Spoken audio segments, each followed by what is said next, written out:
Bonjour à tous, donc aujourd'hui je vous retrouve pour une petite vidéo lecture manga, donc c'est parti. Tout d'abord j'ai lu Errance des Manons, le scénario de Shinji Kagyo, le dessin de Kenji Tsuruta, édition Kiyun, Latitude. Donc on va dire que c'est une sorte de tome 2, parce que j'avais lu Souvenir des Manons, donc je sais pas trop de quel sens ça se lit. J'avais lu Souvenir des Manons, et là j'ai lu celui-là. En fait, c'est tout simplement une âme qui se...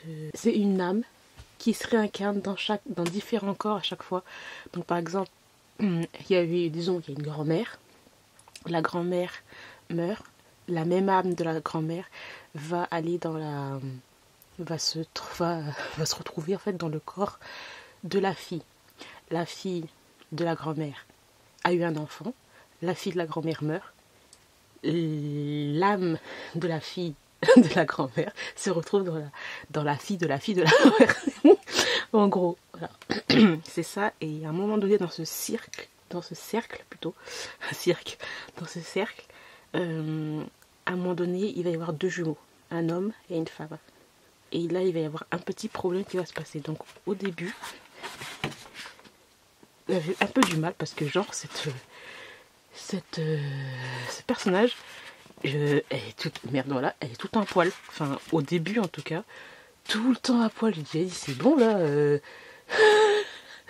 reste presque tout le temps à poil. Bref, ça me saoulait quoi. Et donc on suit en fait toutes les vies de l'âme. Donc en fait c'est une âme qui a plus de 1000 ans et on suit toutes ces histoires. C'est très très bien. Ensuite j'ai lu le tome 1 de Zombie High Sex de Yu Togawa, le tome 2 et le tome 3. Alors clairement c'est une histoire que je ne vais pas garder. On est dans une sorte de genre de... Du jour au lendemain, il y a des zombies qui arrivent. Voilà, on ne sait pas pourquoi et tout. Il y a des zombies qui arrivent dans la ville.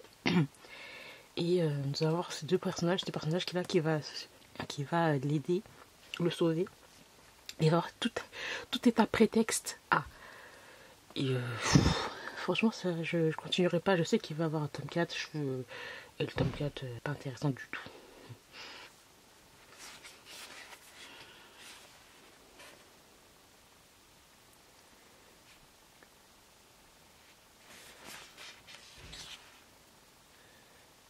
Les dessins sont comme ça. Il va y avoir une histoire de virus qui était transmis.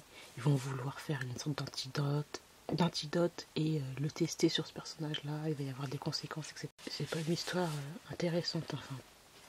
Personnellement, moi, j'ai trouvé.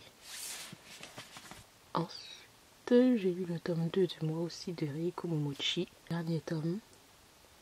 Et je suis fière d'annoncer que le combat qu'elle mène,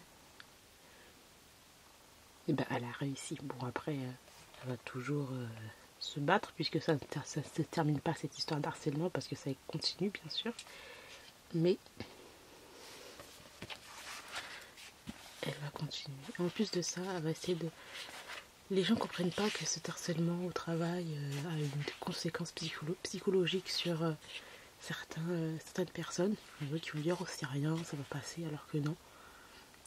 Il y a beaucoup de conséquences psychologiques, les gens sont anxieux, commencent à avoir des problèmes de cœur, etc. C'est des traumatismes qui partent pas en fait.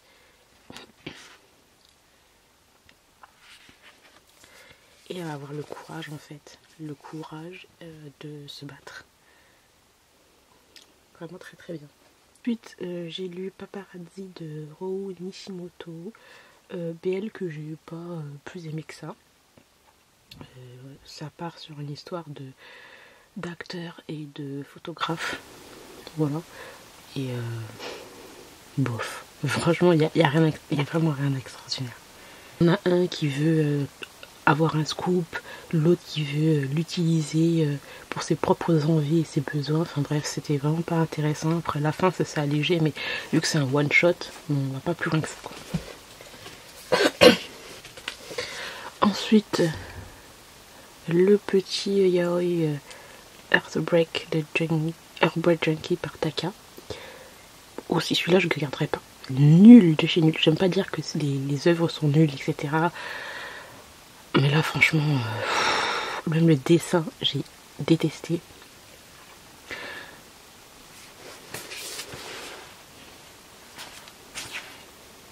J'aime pas du tout. J'aime pas du tout. Juste un gars gay en fait qui est amoureux de lui depuis le lycée. Il n'a jamais avoué ses sentiments et lui en fait ce qu'il fait à la place, ben, il va sortir avec plein de gars. C'est jamais sérieux, il se fait toujours avoir, etc. Et un jour lui va dire bah si tu veux tiens et si on couchait ensemble, genre voilà. Bref, sans intérêt.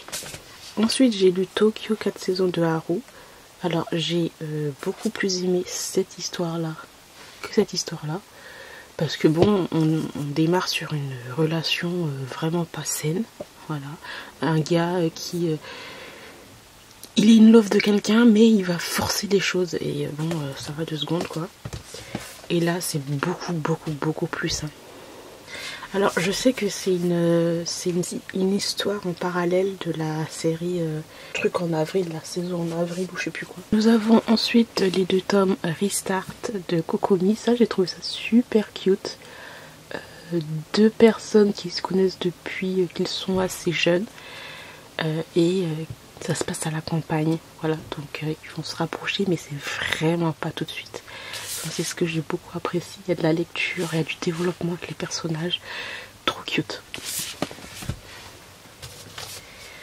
Ensuite, j'ai lu le tome 17 de Beastars.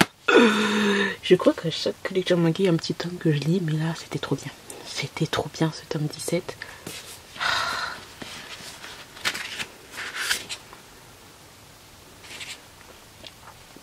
Trop bien. Collaboration avec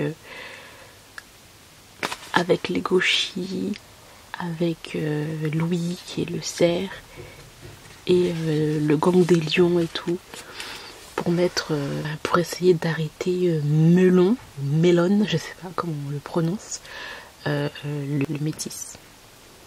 Il est à moitié zèbre, à moitié gazelle. Non, à moitié gazelle, à moitié lion, un truc dans le genre.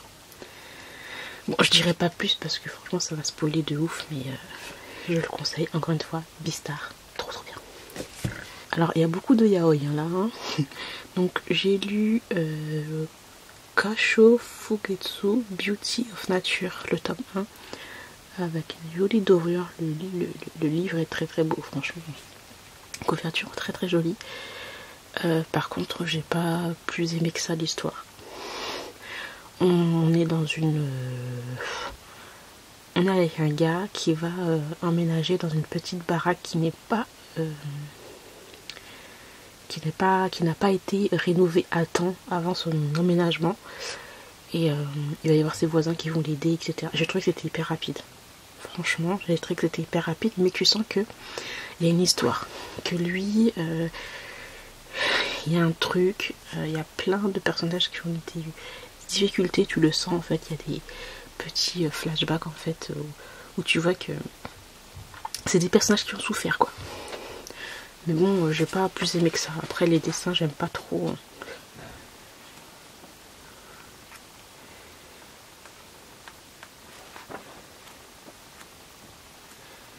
Donc voilà, moi j'ai pas été hyper investie dans la lecture, donc je continuerai pas.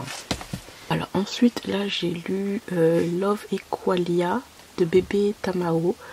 Celui-là j'ai bien aimé et pas aimé parce que je suis un peu mitigée dans mes sentiments. Genre, je vais loin. À cause de ce personnage-là, il fait des choses, il en profite.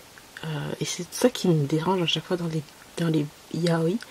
C'est toujours ce truc là, cette trope de avant de commencer une relation saine, genre il faut qu'il y ait toujours un forçage quoi. Et c'est ça qui me dérange à chaque fois dans les yaoi, franchement. Là nous avons ce personnage là qui travaille dans un bar où tout le monde en fait il est assez original entre guillemets, puisque c'est un bar où il y a des salles derrière où les clients peuvent toucher, en fait c'est pas genre toucher de façon sexuelle, mais c'est un peu du genre du toucher thérapeutique, les serveurs, etc. Voilà, lui qui est là, qui a eu une relation il y a déjà plusieurs mois, va en profiter, clairement.